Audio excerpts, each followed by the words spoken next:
Brainfeed magazine invites schools for ET TechX from December 5th to 7th at High-Tech, Hyderabad.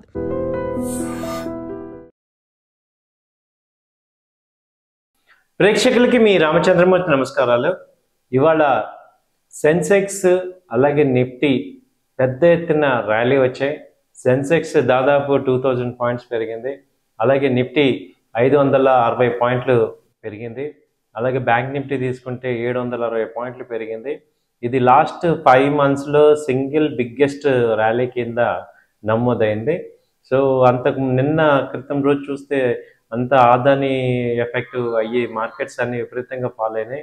ఈ టైంలో ఇవాళ next day ఎలా ఉంటుంది, ఈ రోజు ఎలా ఉంటుంది అని అనుకున్న వాళ్ళందరికీ కూడా నిఫ్టీ ఐటీ ఇండెక్స్తో ఇంటర్నేషనల్గా పాజిటివ్ సపోర్ట్ రావడంతో చాలా బాగా పెరిగింది. అలాగే రూపీ కూడా వాల్యూస్ రూపీ 84.40కి తగ్గింది. అసలు ఏం జరుగుతుంది, ఏ కంపెనీస్ ఎలా పెరిగాయి, ఏంటి ఇదంతా ఏంటి మేజర్ రీజన్ అని ఆలోచిస్తే ఈ బీజేపీ మహారాష్ట్రలో జార్ఖండ్లో గెలుస్తారు అనే ఎగ్జిట్ పోల్స్ వాటి యొక్క కాన్ఫిడెన్స్ ప్రభావం అనేది ఎక్కువగా వినిపిస్తుంది. సో బీజేపీ గెలుస్తుంది ఎగ్జిట్ పోల్స్లో రావటం వల్ల ఈ మార్కెట్స్ పెరుగుతున్నాయి. ఇవాళ ఇన్వెస్టర్స్ అందరికీ కూడా చాలా బూస్టింగ్ వచ్చింది, కాన్ఫిడెన్స్ వచ్చింది అనేది అర్థమవుతుంది. సో ఈ ర్యాలీని ఏ రకంగా తీసుకోవాలి అని చూస్తే ఒక్కొక్కసారి అసలు ఏ సెక్టర్స్ ఏ రేంజ్లో పెర్ఫామ్ అయ్యాయి ఏంటి అనేది డీటెయిల్గా చూద్దాం. ఇది మేజర్ రిలయన్స్ వచ్చి దాదాపు 3.5% పెరిగింది. అలాగే ఎల్ఎన్టీ 3.4% పెరిగింది. టైటాన్ వచ్చి 4% పెరిగింది. అలాగే మేజర్ కంపెనీస్ మారుతి వచ్చి 1.8%, హీరో మోటార్స్ 0.5%, అలాగే ఇంకా టాప్ గెయినర్స్ తీసుకుంటే సిమెన్స్ 3%, అలాగే టీసీఎస్ ఐటీ సెక్టర్స్ అన్నీ కూడా టీసీఎస్ 4.2% పెరిగింది. అలాగే ఇన్ఫోసిస్ 3.7% పెరిగింది. మేజర్ కాంట్రిబ్యూషన్ వచ్చి అంతా ఈ యొక్క ఐటీ సెక్టర్కి మంచి కాంట్రిబ్యూషన్ వచ్చింది. అలాగే ఆ తర్వాత చూస్తే బ్యాంకింగ్ స్టాక్స్, ఇవి బ్యాంకింగ్ స్టాక్స్లో మేజర్గా ఎస్బీఐ 4.5% పెరిగింది. అలాగే హెచ్డి తర్వాత వచ్చి బజాజ్ ఫైనాన్స్ 3%, బజాజ్ ఫిన్సర్వ్ 2%, అలాగే మేజర్గా ఇంకా ఐసిఐసిఐ బ్యాంక్ వచ్చి 2.2%. ఇలా అన్ని మేజర్ సెక్టర్స్ దాదాపు 13 సెక్టర్స్ ఇవాళ పాజిటివ్ వచ్చాయి. సో బిగ్గెస్ట్ గెయినర్స్ వచ్చి ఐటీ సెక్టర్ విపరీతమైన గెయినింగ్ వచ్చి 3.3% పెరిగింది. అదే ఇయర్ మొత్తం తీసుకుంటే దాదాపు 25% పెరిగింది. అలాగే ఇదే టైంలో ఎఫ్ఐఎస్ ఎక్కడ కూడా ఈ ర్యాలీలో పార్టిసిపేట్ చేయలేదు.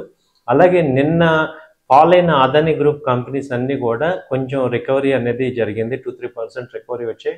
వాటిల్లో మేజర్గా ఏసీసీ బాగా రికవరీ వచ్చింది. సో ఈ ర్యాలీ ఇప్పుడు ఇంకా కంటిన్యూ అవుతుందా లేదా అనేది సోమవారం ఎగ్జిట్ పోల్స్ మీద డిపెండ్ అయి ఉన్నాయి. సో ఎగ్జిట్ పోల్స్ యాక్చువల్గా రిజల్ట్స్ అనేవి ఫేవర్గా ఉంటే ర్యాలీ కొంచెం సస్టైన్ అయ్యి కంటిన్యూ అయ్యే అవకాశాలు ఉన్నాయి. ఏదైనా నిఫ్టీ వచ్చి 24,000 24,000 అబోవ్ కనుక క్లోజ్ అయ్యి సస్టైన్ అవుతుంటే పాజిటివ్ ర్యాలీ అనేది ఎక్స్పెక్ట్ చేయొచ్చు. అలాగే మనం లాస్ట్ వీక్ ఈ వీక్ అంతా కూడా ఉక్రెయిన్ తాజాగా ఉన్న దాడి, రష్యా మీద ఉక్రెయిన్ యొక్క ఇంటెన్సిఫై అవుతున్నాయి గొడవలు. అలాగే ఇప్పుడు ఐసీసీ ఇంటర్నేషనల్ కోర్టు ఈ యొక్క నెతన్యాహుని మోస్ట్ వాంటెడ్ లిస్టులో చేర్చింది. అలాగే ఇజ్రాయెల్ ఈ యొక్క ఇరాన్ వార్ కాన్ఫ్లిక్ట్స్ వీటన్నిటి మధ్య ఈ శని ఆదివారాలు ఏం జరుగుతాయి అన్న దాన్ని బట్టే అక్కడ మనం సోమవారం మేజర్గా ఎఫెక్ట్ అవ్వచ్చు. అలాగే ఏదైనా కానీ మనకి లాస్ట్ 2 months నుంచి విపరీతమైన బేరిష్ మార్కెట్లో ఉన్న ఇండియన్ మార్కెట్స్కి కొంచెం ఇది రిలీఫ్ ర్యాలీ. ఏ కంపెనీస్ తీసుకున్న అన్నీ కూడా 100 పాయింట్స్ 150 పాయింట్స్ పెరగటం అనేది కొంచెం మంచి పాజిటివ్గా ఉంది. సో పెద్ద ఎత్తున అందరూ కూడా లో రేట్స్ దగ్గర ఇన్వెస్ట్ చేశారు. సో ఇదే మార్కెట్, ఇండియన్ మార్కెట్ యొక్క పవర్ అనేది మనకి అర్థమవుతుంది. కాబట్టి ఈ ర్యాలీ చూసిన వాళ్ళందరికీ కూడా చూడాల్సిన వాళ్ళందరికీ కూడా చెప్పేది ఏంటంటే, సో ఇండియన్ మార్కెట్స్లో స్ట్రెంగ్త్ ఉంది కాబట్టి ఈ యొక్క మార్కెట్ ఫాల్ అవుతుందని భయపడాల్సిన అవసరం లేదు. ఎటువంటి రూమర్స్ ఎటువంటి ఇవి కూడా నెగిటివ్ వచ్చినా కానీ ఇండియన్ మార్కెట్కి వచ్చే ప్రాబ్లం లేదనేది మనకి అర్థమవుతుంది.